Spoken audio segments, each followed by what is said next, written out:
Assalamualaikum warahmatullahi wabarakatuh. Selamat datang di channel Bab Horor dengan saya Aditya Purnama.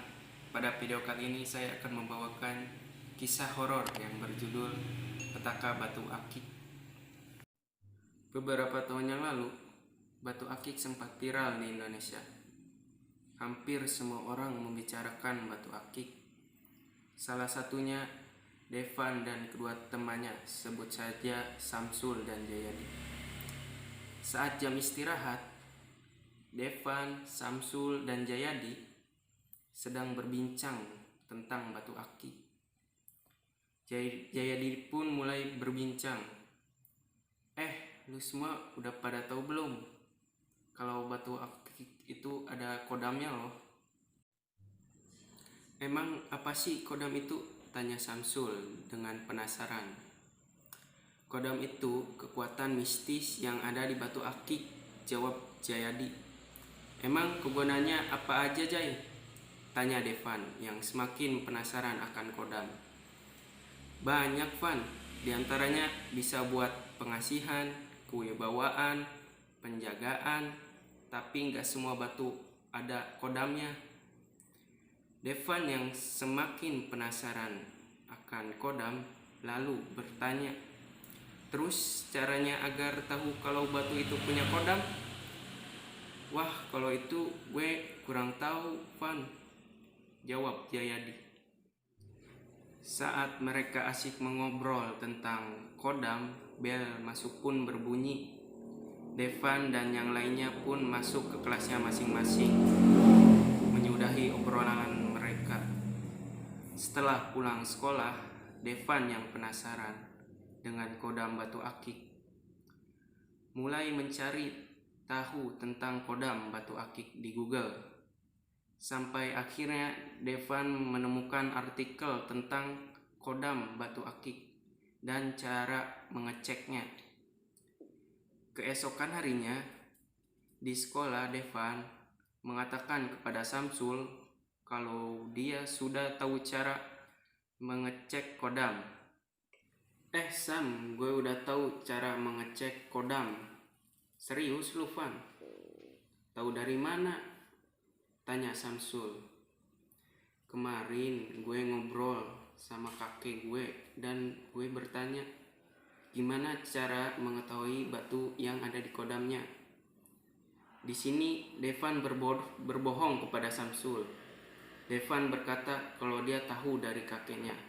Padahal Devan mengetahui itu dari Google. Ketika mereka asik mengobrol, Jayadi datang. Lagi ngomongin apa kalian berdua? Kok kelihatannya serius amat? Ini, Jay, kata si Devan, dia udah tahu cara mengecek kodam itu dari kakeknya, jawab Samsul. Serius lu, Van? Gimana caranya? Tanya Jayadi yang penasaran. Devan mengeluarkan selembar kertas dari dalam sakunya. Nih caranya, gue udah tulis di kertas ini, kata Devan sambil menunjukkan kepada Samsul dan Jayadi. Setelah melihat kertas yang ditunjukkan oleh Devan, lalu Jayadi bilang, kalau gitu kita coba tes ke batu kita. Siapa tahu batu kita ada kodamnya. Boleh juga tuh, tapi kapan kita nyobanya? Kata Samsul. Devan pun berkata, kalau kata kakek gue paling bagus sih malam Jumat. Kebetulan nih, Jumat depan kita libur. Gimana kalau kita nyobanya Jumat depan aja? Jawab Jayadi. Tunggu dulu, Jay, kita gak bisa lakukan di sembarang tempat. Kalau kata kakek gue harus di tempat yang angker kayak makam atau bangunan-bangunan tua yang udah lama gak ditempatin, kata Devan. Gimana kalau coba di makam Belanda? Di situ suasananya cukup angker dan mistis, timpa Jayadi. Boleh juga tuh, jadi deal ya. Kita coba malam Jumat depan di makam Belanda. Singkat cerita, waktu yang disepakati pun tiba. Dan setelah pulang sekolah, mereka berkumpul di rumah Jayadi untuk mempersiapkan syarat-syaratnya. Setelah mengumpulkan semua persyaratan, Devan dan Samsul pulang ke rumah masing-masing. Dan sehabis maghrib, mereka berkumpul kembali di rumah Jayadi. Karena mereka berencana berangkat sehabis maghrib. Jam 6:30, Devan dan Samsul tiba di rumah Jayadi. Setelah mengecek ulang persyaratan, mereka pun bersiap pergi. Singkat cerita, 20 menit kemudian mereka sampai di depan pemakaman. Tapi sebelum mereka memasuki pemakaman, tiba-tiba seorang kakek muncul di area pemakaman dan bertanya, "Kalian bertiga mau pergi kemana?" Tanya kakek itu. "Oh, nggak kemana-mana, kek. Kami cuma kebetulan lewat sini," jawab Devan. Seolah tahu apa tujuan mereka, kakek itu pun menitip pesan.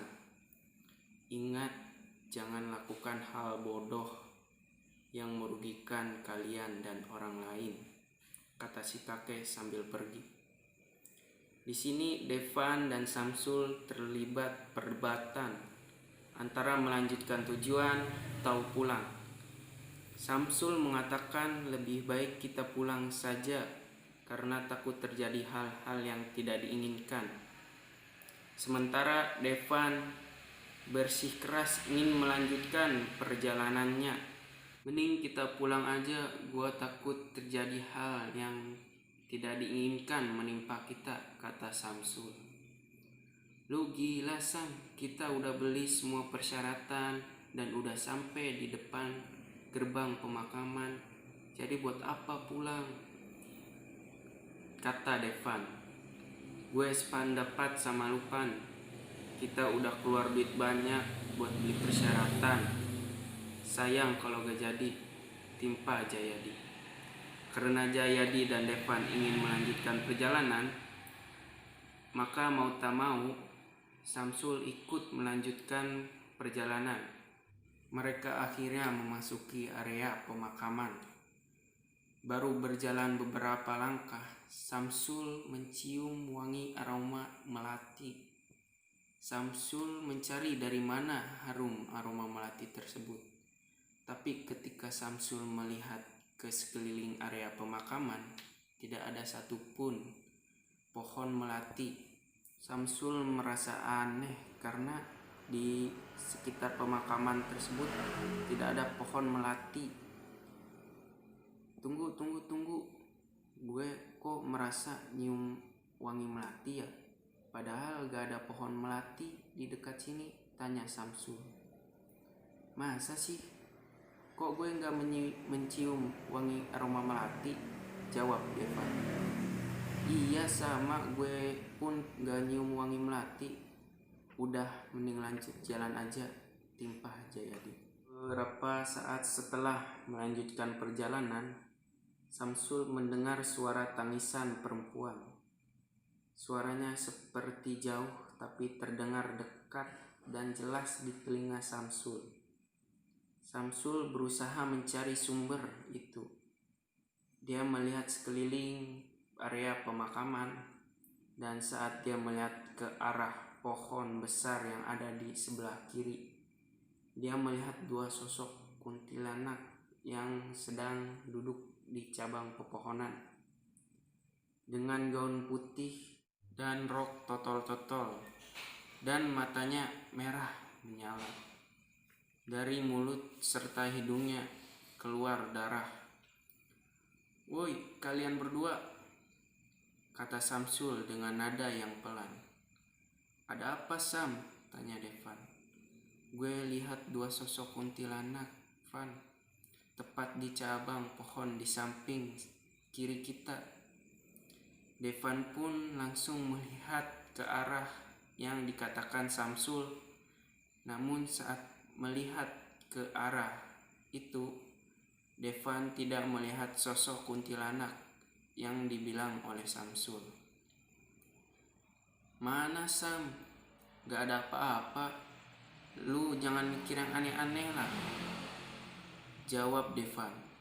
"Iya, gue juga gak lihat apa-apa. Udah mending lanjut perjalanan dan jangan melamun. Dan kalau bisa baca ayat kursi dan surat-surat pendek." Mereka melanjutkan perjalanan. Setelah 15 menit kemudian, mereka menemukan tanah yang cukup luas untuk melakukan ritual tersebut. Devan pun menyuruh Jayadi untuk menyiapkan persyaratan-persyaratannya. "Nah, kayaknya ini cukup untuk melakukan ritual. Ayo Jay, siapin persyaratannya." Jayadi pun langsung menggelar tikar dan menyiapkan persyaratannya. Tapi di sini Samsul terlihat ketakutan, karena Samsul melihat kalau tempat yang dipakai itu adalah makam.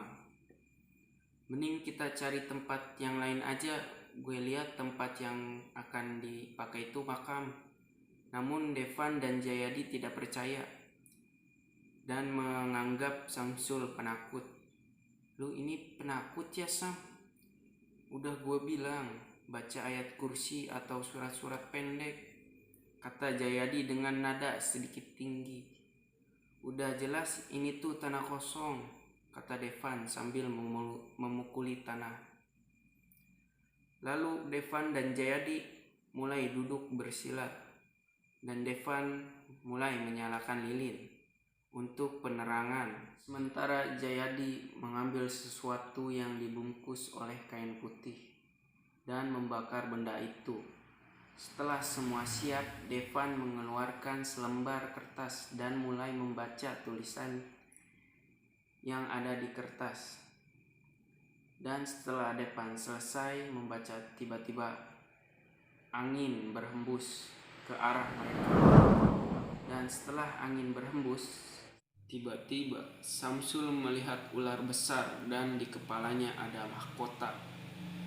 Dan Samsul pun terkejut. Ternyata bagian badan ular tersebut sedang diduduki oleh mereka. Samsul mengucek-ngucek matanya, berharap kalau dia sedang berhalusinasi. Tapi setelah mengucek-ngucek matanya, Samsul melihat ular itu masih ada. Dalam hati Samsul bercakap, "Sial, ternyata ini bukan halusinasi." Setelah mengetahui kalau yang dia lihat itu bukan halusinasi, Samsul langsung berdiri lalu berteriak, "Woi, lu berdua cepet bangun. Tempat yang kita pakai itu bagian tubuh dari ular besar. Lu ini kenapa sih Sam? Dari tadi ngoceh mulu. Ngelihat penampakan lah, mencium wangi melati lah. Kalau lu takut, lu pulang aja sana," jawab Devan dengan nada keras. Saat Devan dan Samsul sedang adu mulut, tiba-tiba Jayadi ambruk dan berdesis serta menjulur-julurkan lidahnya. Sontak Devan dan Samsul kaget. "Sam, itu si Jayadi kenapa? Kok tingkahnya mirip seperti ular?" tanya Devan. "Kayaknya si Jayadi kesurupan sosok ular yang gue lihat tadi, Van." Di sini Devan mengajak Samsul buat mencari pertolongan. "Sam, kita balik ke kampung buat nyari pertolongan. Ayo Van, cepat," jawab Samsul dengan setengah berlari. 20 menit kemudian, sampailah mereka di depan rumah Mbah Sujo. Mbah Sujo ini termasuk sesepuh desa dan paham akan hal gaib. Devan yang masih terengah-engah langsung mengetuk pintu rumah Mbah Sujo. "Permisi, Mbah," Tak lama setelah itu Mbah Sujo keluar dan mempersilahkan mereka masuk. Mbah Sujo pun bertanya, "Ada apa sampai malam-malam datang ke rumah Mbah?" Dan setelah menceritakan semua hal yang sudah terjadi, Devan, Samsul, dan Mbah Sujo dan anaknya kembali ke pemakaman. Singkat cerita, mereka sampai di tempat ritual. Tapi anehnya, Jayadi sudah tidak ada. Samsul dan Devan saling menatap dengan raut muka yang keheranan. "Van, kok Jayadi gak ada?" tanya Samsul. "Iya, tadi kan ada di sini," jawab Devan. Seolah-olah tahu apa yang terjadi dengan Jayadi, Mbah Sujo dan anaknya langsung duduk bersila. Cukup lama mereka bersila sampai akhirnya Mbah Sujo berdiri dan berkata, "Temanmu ini lagi diumpetin di dunia mereka." Kemudian Devan bertanya, "Terus ini gimana, Mbah? Apa Jayadi bisa ditemukan?" "Kamu tenang aja, Mbah dan anak Mbah akan berusaha menolong temanmu." Kemudian Mbah Sujo berbisik ke anaknya. Lalu setelah itu anaknya pergi. Cukup lama anaknya Mbah Sujo pergi. 15 menit kemudian anaknya Mbah Sujo kembali. Tapi kali ini dia ditemani oleh Pak Atam, kuncen makam. Setelah berbicara sebentar dengan Mbah Sujo, Pak Atam dan Mbah Sujo kembali duduk bersila. Tapi tak lama kemudian Mbah Sujo menghampiri Devan dan Samsul lalu berkata, "Teman kalian ini punya tujuan yang tidak baik. Dia datang ke sini ingin mencoba mengadu kekuatan dengan lelembut yang di sini." Setelah Mbah Sujo berbicara dengan Devan dan Samsul, Mbah Sujo lalu pergi sambil mengajak Samsul dan Devan. Samsul yang kebingungan bertanya, "Maaf Mbah, kita mau kemana?" "Ke pohon beringin kembar," kata Mbah Sujo. Beberapa menit kemudian mereka sampai di pohon beringin. Dan akhirnya Jayadi ditemukan dengan keadaan pingsan. Lalu Mbah Sujo menyuruh Devan dan Samsul untuk mengangkat Jayadi dan membawanya ke rumah Mbah Sujo. Singkat cerita, mereka sampai di rumah Mbah Sujo. Lalu dibaringkanlah Jayadi di atas ranjang bambu. Dan Mbah Sujo mengambil air dan terlihat Mbah Sujo komat kamit dan membalur seluruh badan Jayadi dengan air itu. Setelah itu Jayadi pun sadar, tapi dia tampak sedikit linglung. Setelah Jayadi sadar, Mbah Sujo sedikit memberi masukan. "Lain kali jangan lakukan hal aneh-aneh yang bisa merugikan diri sendiri dan orang lain." Samsul dan Devan mengangguk dan Mbah Sujo pun menyuruh mereka pulang duluan, sementara Jayadi masih di rumah Mbah Sujo. Sekian kisah horor dari saya. Jika kalian suka, jangan lupa like, komen, share, dan tekan tombol subscribe di bawah. Sampai jumpa di video selanjutnya.